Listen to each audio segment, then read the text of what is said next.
क्या कर रहे थे हम लोग? वही जो करते कहते और सुनते चले आ रहे हैं कि जब वक्त होता है तो एहसास नहीं होता, और जब एहसास होता है तो वक्त नहीं होता।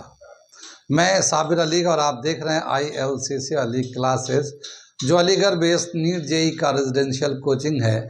साथ ही AMU जामिया BHU के दूसरे एंट्रेंस की भी तैयारी कराते हैं, जैसे 9th था 11 diploma, BSc nursing, CET CUT paramedical, NDA CDS वगैरह वगैरह बहुत सारी तैयारियां होती हैं।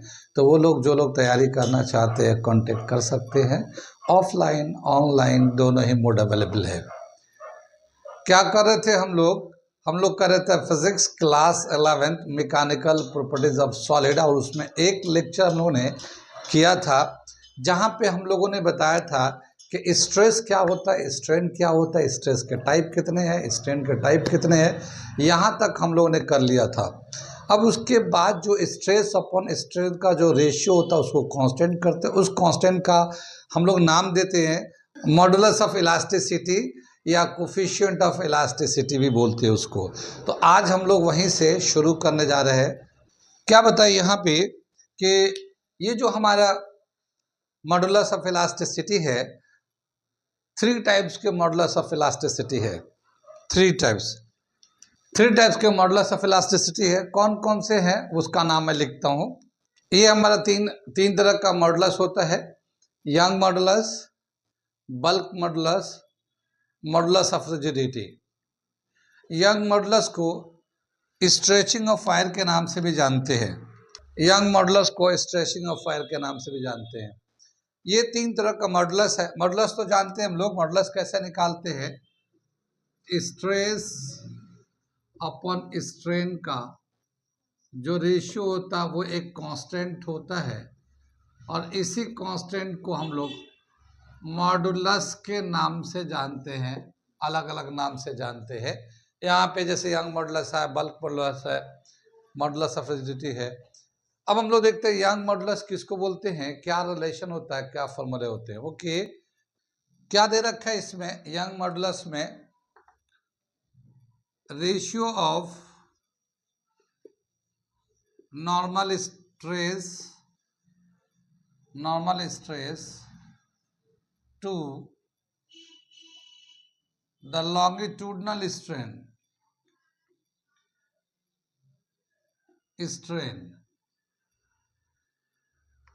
is called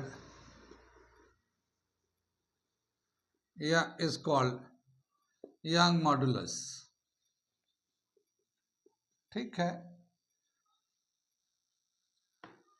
ratio of normal stress to the longitudinal strain is called Young modulus.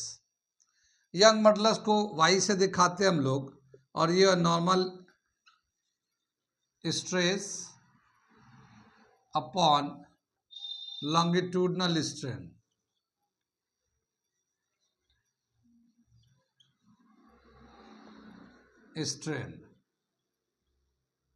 ठीक है ना, ये दे रखा है। नॉर्मल स्ट्रेस का फॉर्मूला क्या होता है? Force upon area. पिछले क्लास में बताया था नॉर्मल स्ट्रेस का क्या होता है और टेंजेंशियल स्ट्रेस का क्या होता है।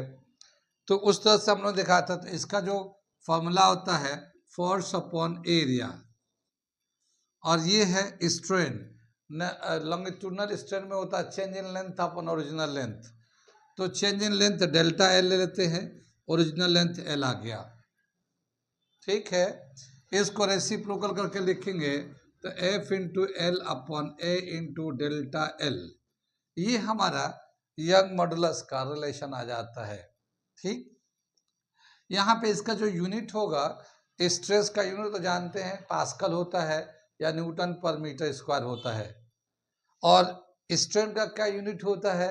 ये तो यूनिटलेस है, यूनिटलेस का टर्म है। तो इसका एज ए होल जो यूनिट आएगा वो आएगा न्यूटन पर मीटर स्क्वायर या फिर पास्कल, दोनों में से कोई आएगा, क्योंकि नीचे वाले का कोई यूनिट नहीं होता है। तो यंग मॉडुलस का जो यूनिट होगा वो पास्कल भी होगा या फिर न्यूटन पर मीटर स्क्वायर से कहेंगे। कितनी बात समझ में आई? यहाँ तक समझ में आ गया? नोट करिए। ये यंग मॉडुलस को y is equal to F into L, और ये ए जो है एरिया ऑफ वायर होता है। जैसे ये हमारा वायर होता है, मान लो ये सिलेंडर है, तो इसका जो एरिया ऑफ द बेस होगा, ठीक है, तो पाई आर स्क्वायर हो जाएगा, pi R square delta L. तो ये भी हम लोग ले सकते हैं pi R square into delta L, area of circular base. ठीक, यहाँ तक समझ में आ गया यंग मॉडलर्स। लेकिन इसका क्या बताया कि स्ट्रेस वर्सेस स्ट्रेन का एक ग्राफ दे रखा है। स्ट्रेस स्ट्रेस बढ़ाते हैं तो चेंज होता है लेंथ में, तो उसको तो स्ट्रेन कहते हैं। तो कितना स्ट्रेस पे कितना स्ट्रेन होता है उसका एक ग्राफ हम लोग बनाते हैं, और उसको हम लोग कहते हैं स्ट्रेस वर्सेस स्ट्रेन ग्राफ। ठीक है, क्या बताया गया स्ट्रेस वर्सेस स्ट्रेन ग्राफ में कि जो मटेरियल होता है, जो इलास्टिक बॉडी होता है, वो उसका सिर्फ 1% तक ही हुक्स लॉ को फॉलो करता है। हुक्स लॉ का मतलब ये है कि जैसे जैसे लोड बढ़ाते जाएंगे एक्सटेंशन उसी हिसाब से बढ़ता जाएगा, और अगर लोड हटाएंगे तो दोबारा ओरिजिनल शेप में आ जाएगा। ठीक है ना। तो जो ओरिजिनल शेप में आने की जो टेंडेंसी है 1% तक ही है, यानी कि अगर एक एलोंगेशन 1% होता है तब तो वो हुक्स लॉ को फॉलो करता है। लेकिन अगर 1% से ज़्यादा का एलोंगेशन होता है तो वो हुक्स लॉ को फॉलो नहीं करता। कितनी बात समझ में आई? 1% का क्या मतलब हुआ? एक जो है एक वायर है वो 100 सेंटीमीटर का है। एक वायर है जिसका लेंथ कितना है 100 सेंटीमीटर का है, मान लो ये 100 सेंटीमीटर का है, और इसका एक लोड लगाते हैं, तो लोड लगाने के बाद इसमें जो है 1 सेंटीमीटर का लेंथ बढ़ जाता है। 1 सेंटीमीटर का लेंथ जो है ना, यानी डेल्टा एल जो है ना 1 सेंटीमीटर आता है। अगर 100 सेंटीमीटर का लेंथ है और लोड लगाने के बाद सर्टेन अमाउंट ऑफ लोड लगाने के बाद 1 सेंटीमीटर का एलोंगेशन आ गया, तो अगर हम लोग लोड हटाएंगे तो वो दोबारा वापस चला जाएगा। लेकिन मान लो 2%, 3%, 4%, 5% कर दिया, यानी 2, 3, 4, 5 सेंटीमीटर एलोंगेट कर दिया, तो फिर वो हुक्स लॉ को फॉलो नहीं करेगा। तो वो फिर क्या होगा उसके साथ? अगर हम लोग लोड बढ़ाते, एलोंगेशन बढ़ता जाता है, चेंज इन लेंथ बढ़ता जाता है, तो वो क्या होगा, कैसे उसको दिखाएंगे? तो इसका एक ग्राफ दे रखा है, उसी ग्राफ को मैं प्लॉट करके आपको क्या कौन से पार्ट को क्या कहते हैं वो दिया गया है graph, strain versus stress graph, stress versus strain graph. तो वो मैं बनाता हूँ, फिर मैं उसको बताता हूँ। ये दे रखा स्ट्रेस वर्सेस स्ट्रेन ग्राफ हमने ड्रॉ किया। ये ऊपर में स्ट्रेस लेते हैं, इधर ये स्ट्रेन लेते हैं। स्ट्रेस मतलब लोड, यानी हम एक्सटर्नल फोर्स लगाते हैं। स्ट्रेन मतलब कितना लेंथ में चेंज आता है। तो उसका जो चेंज इन लेंथ आता है उसका अगर हम लोग डिफरेंट टाइम पे कितना लोड पे कितना चेंज आ रहा है उसको अगर हम लोग ग्राफ से प्लॉट करते हैं तो ऐसा कुछ ग्राफ मिलता है। अब ये जो ग्राफ है ओ से देखिए, ओ से ये शुरू हुआ है, ए तक गया है, ये एकदम स्ट्रेट लाइन है। तो ओ ए जो है हुक्स लॉ को फॉलो करता है। ओ ए हुक्स लॉ को फॉलो करता है, क्योंकि अगर हम लोग यहाँ पे लोड को हटाएंगे तो ये जो है ना वापस रीगेन कर जाएगा, ओरिजिनल शेप में आ जाएगा बॉडी, लोड को हटाते ही।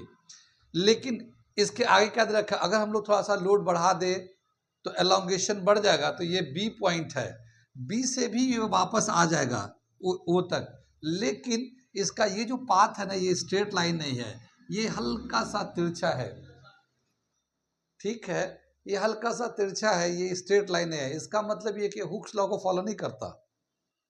ठीक है, ये हुक्स लॉ को फॉलो नहीं करता। हाँ, रीगेन कर जाएगा लेकिन हुक्स लॉ को फॉलो नहीं करेगा, क्योंकि दोबारा से रीगेन शेप नहीं होगा। इस पॉइंट को नाम दिया गया इलास्टिक लिमिट। इलास्टिक लिमिट यानी या यील्ड पॉइंट, यानी इलास्टिक लिमिट का मतलब यह कि मैक्सिमम इतना ही लोड बर्दाश्त कर पाएगा, उसके आगे जो है ना उसके बर्दाश्त नहीं हो पाएगा। ठीक है, तो यहाँ तक जितना हम लोगों ने स्ट्रेस लगाया है, यही ये स्ट्रेस जो लगाया है वो स्ट्रेस जो है लिमिट है, इसका इलास्टिक लिमिट के बराबर है। और यहाँ से यहाँ तक ओ ए तक ये प्रोपोर्शनल लिमिट है, ये हुक्स लॉ को फॉलो करता है। ये बात समझ में आई? अगर हम लोग स्ट्रेस दिखाना चाहेंगे जो इलास्टिक लिमिट को फॉलो करता है, सॉरी प्रोपोर्शनल लिमिट को फॉलो करता है, हुक्स लॉ को फॉलो करता है, वो इतना है ये स्ट्रेस। और ये जो है इसके आगे का स्ट्रेस है, ये स्ट्रेस ये हो गया, यहाँ पे ले लिया। जब इतना बढ़ा देते हैं तो ये इलास्टिक लिमिट पे पहुंच जाता है। अब इसके बाद ये वापस इस यहीं से आ जाएगा, इसके बाद अगर करेंगे तो वापस नहीं आएगा। जैसे क्या बताया कि अगर ये और अगर हम लोग स्ट्रेस बढ़ाते हैं तो सी तक ले जाते हैं, तो ये वायर जो ना इतना दे रखा है, तो अब ये वापस नहीं आ सकता है, इसका शेप जो है ना चेंज हो जाएगा। जैसे पहले जितना उसका ओरिजिनल शेप आ जाता था, मान लो 10 सेंटीमीटर का था, अगर हम लोग इस वाले लिमिट में करेंगे तो वापस फिर दोबारा 10 सेंटीमीटर का हो जाएगा। लेकिन अगर उसका लिमिट इससे ज़्यादा हो गया है, इलास्टिक लिमिट से ज़्यादा हो गया अगर स्ट्रेस, तो क्या होगा, वो 10 पे वापस नहीं आएगा, 10.2 हो जाएगा उसका लेंथ। 10 तो ओरिजिनल था लेकिन 0.2 और हो जाएगा, वो उसका जो है ना जो शेप जो है ना थोड़ा बढ़ जाएगा, लेंथ बढ़ जाएगा। तो ये हो गया हमारा, ये सी तक दे रखा हमारा, ये सी को बोलते हैं हम लोग, यहाँ ओ सी ये आता है, और इसको बोलते हैं परमानेंट सेट। ये परमानेंट सेट का मतलब ये है कि उसमें जो शेप है ओरिजिनल शेप में नहीं आएगा, उसका शेप में थोड़ा सा चेंज आ जाएगा, लेंथ बढ़ जाएगा। जैसे हम लोग बताया था ना एक एग्जाम्पल में कि जैसे हेयर बैंड लगाते हैं तो नया होता है तो इलास्टिक होता है तो आराम से रीगेन कर लेता है, लेकिन कुछ दिन बार बार कुछ दिन करते करते करते करते फिर वो बाद में जब लगाते हैं ना तो ओरिजिनल शेप नहीं आता है, हल्का सा लूज होने लगता है। अभी भी वो गार्ड के तौर पे काम करता है, बांधता है, लेकिन ऐसा नहीं कि अब काम नहीं कर रहा, अभी भी काम कर रहा है, लेकिन थोड़ा पहले के मुकाबले में लूज हो गया। लूज होने का मतलब क्या हुआ कि ओरिजिनल शेप में नहीं जा रहा है, वही बताया कि वो एक परमानेंट सेट हो जाता है, थोड़ा सा चेंज आ जाता है।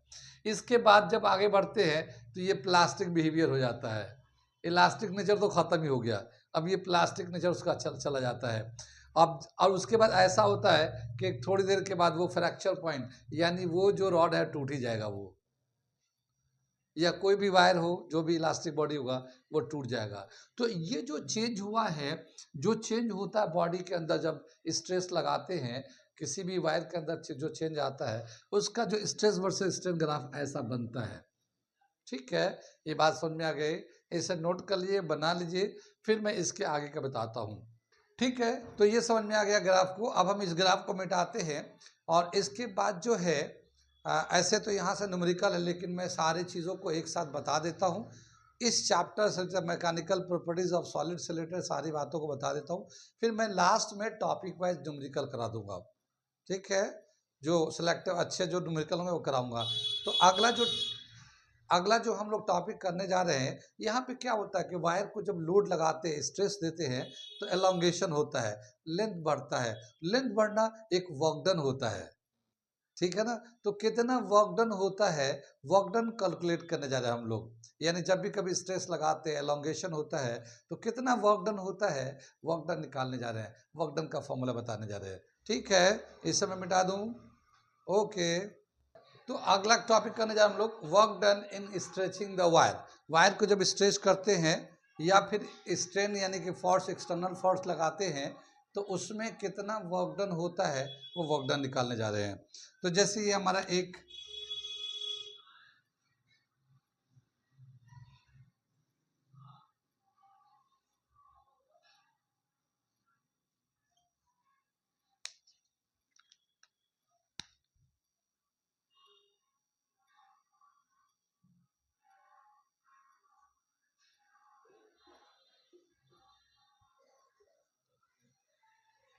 ठीक है, जैसे ये एक हमारा रोप है, इलास्टिक बॉडी है, उसका लेंथ एल है। एक लोड जब लटकाते हैं तो एम इंटू जी काम करता है, नीचे की तरफ फोर्स, एक्सटर्नल फोर्स काम करता है, और इसको रिस्टोर करने के लिए एक ऊपर रिस्टोरिंग फोर्स काम करता है। लेकिन चूंकि ये लोड लगा हुआ तो थोड़ा सा एलोंगेशन, ये डेल्टा एल हो गया, यहाँ से यहाँ तक ये थोड़ा सा एलोंगेट हुआ, तो वर्क डन कितना हुआ वो निकालने जा रहे हैं, इसमें वर्क डन निकालते हैं। ठीक, हम लोग जानते हैं यंग मॉडुलस का फॉर्मूला क्या होता है। यंग मॉडुलस का अभी हम लोगों ने किया था पिछले लेक्चर में। So Young modulus is equal to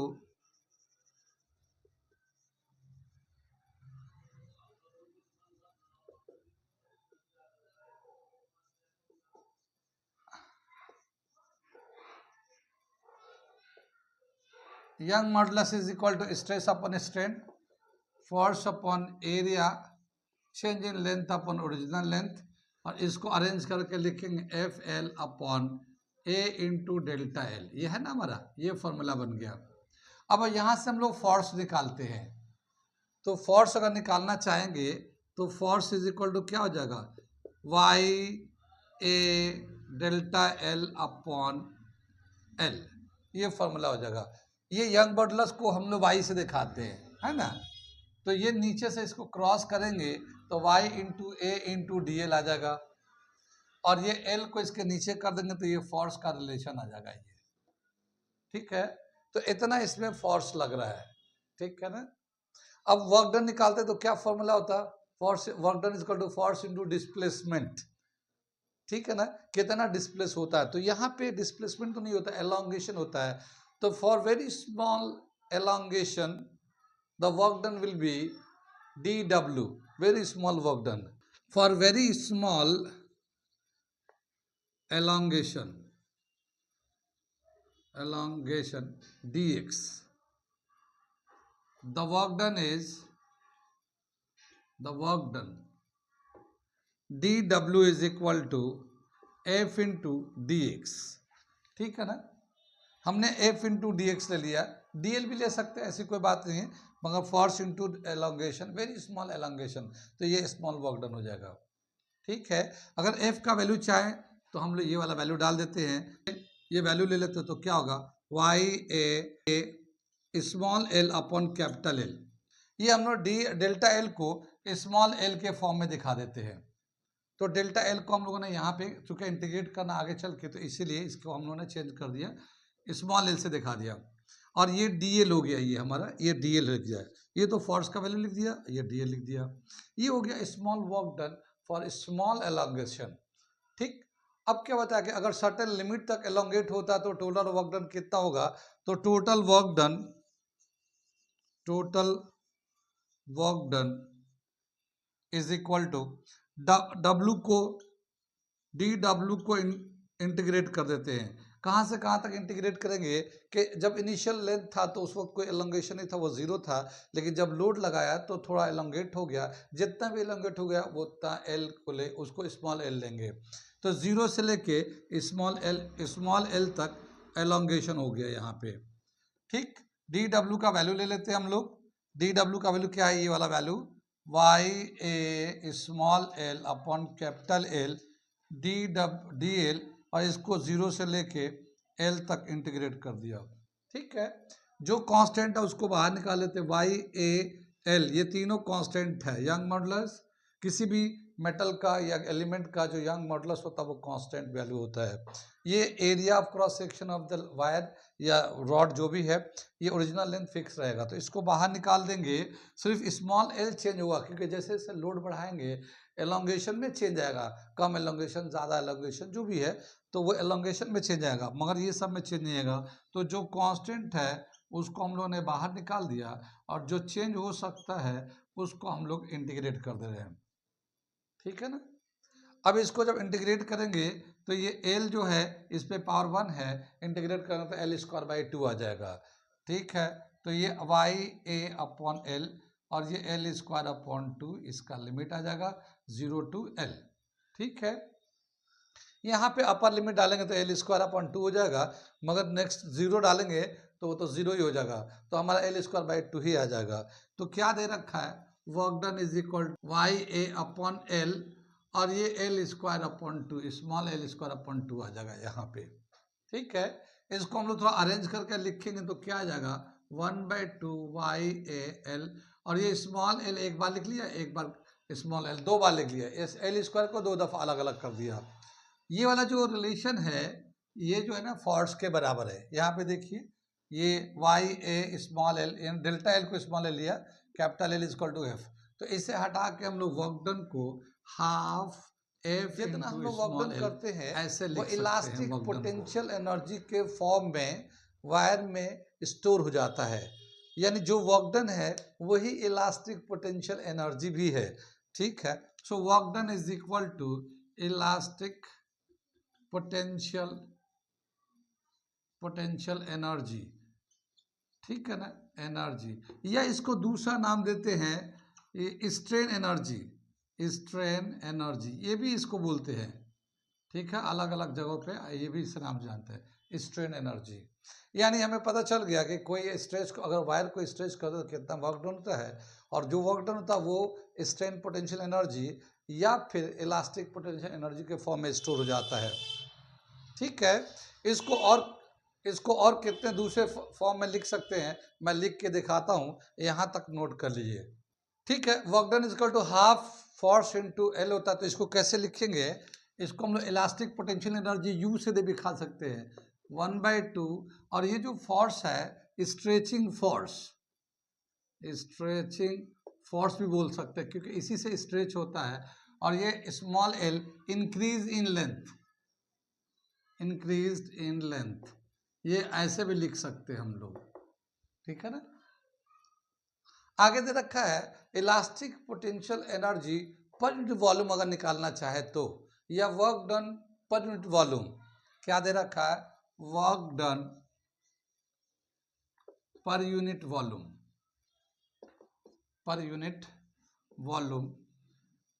या और strain energy per unit volume,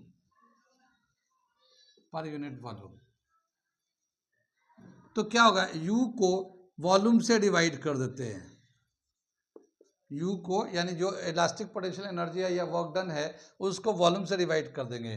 तो इधर अगर करते हैं तो इधर भी करेंगे 1/2 F इंटू स्मॉल एल, ये तो था ही था वहाँ पे, ये है ना ये रिलेशन यहाँ पे, और वॉल्यूम होता है, ये एक सिलेंड्रिकल वायर है, तो area of the base into height हो जाएगा, area of the base into height cylinder का होता है, तो ये एरिया हो जाएगा बेस का, और ये हाइट यानी टोटल ओरिजिनल लेंथ आ जाएगा, तो ये वॉल्यूम आ जाएगा ये, ठीक है। अब इसको हम लोग कैसे लिख सकते हैं, अरेंज करके, ये 1/2 तो ऐसे ही लिख दिया, F/A लिख दिया इस तरह से, F/A, और ये small L upon capital L लिख दिया। ये जो है 1/2 है, F/A को स्ट्रेस बोलते हैं हम लोग, कितनी बात समझ में आई, और change in length upon original length को स्ट्रेन बोलते हैं। तो क्या समझ में आया कि जो पोटेंशियल एनर्जी या work done per unit volume जो होता है हाफ स्ट्रेस इनटू स्ट्रेन के बराबर है, ये इस तरह से लिख सकते हैं या यूज कर सकते हैं। मेन फॉर्मूला तो हमारा ये है, work done elastic potential strain potential energy strain energy, ये वाला रिलेशन है। लेकिन अगर पर यूनिट वॉल्यूम पे लेते हैं तो इस ये हो जाता है हाफ स्ट्रेस स्ट्रेन भी आता है, ठीक है। Potential elastic potential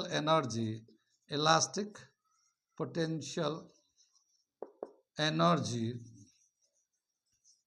per unit volume,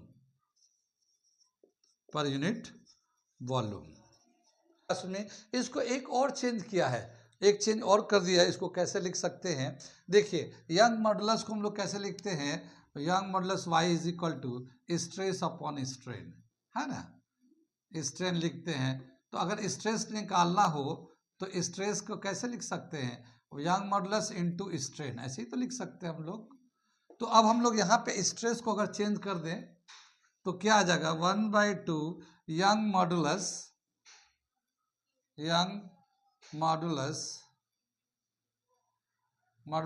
into strain, ये वाला आ जाएगा स्ट्रेन, और ये एक स्ट्रेन पहले से था ही था ये, ठीक है, ये एक स्ट्रेन पहले से चल ही रहा था ये।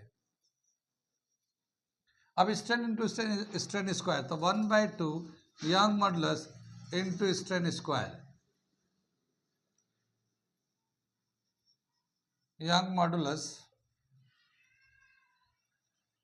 इंटू स्ट्रेन स्क्वायर, ये हमारा आ गया। तो ये भी रिलेशन हो सकता है एनर्जी पर यूनिट वॉल्यूम का। तो अलग अलग क्वेश्चन में हम लोग जब यूज करेंगे इस फॉर्मूले को, जहाँ पे जैसा क्वेश्चन होगा उसके हिसाब से वो रिलेशन हम लोग यूज करेंगे। इतनी बात समझ में आ गई है, इसे नोट कर लीजिए। ये था हमारा work done when a wire is elongated when a stress is applied to it, when stress is applied to it. कितनी बात समझ में आई। आगे हम लोग चलेंगे, अगले हम लोग आज यहीं पे रहने देते हैं, कल हम लोग नेक्स्ट क्लास में करेंगे बल्क मॉडुलस और मॉडुलस ऑफ रिजिडिटी, ठीक है। पहले हम लोग इसको कर लेते हैं, फिर बाद में हम लोग न्यूमेरिकल करेंगे, ठीक है।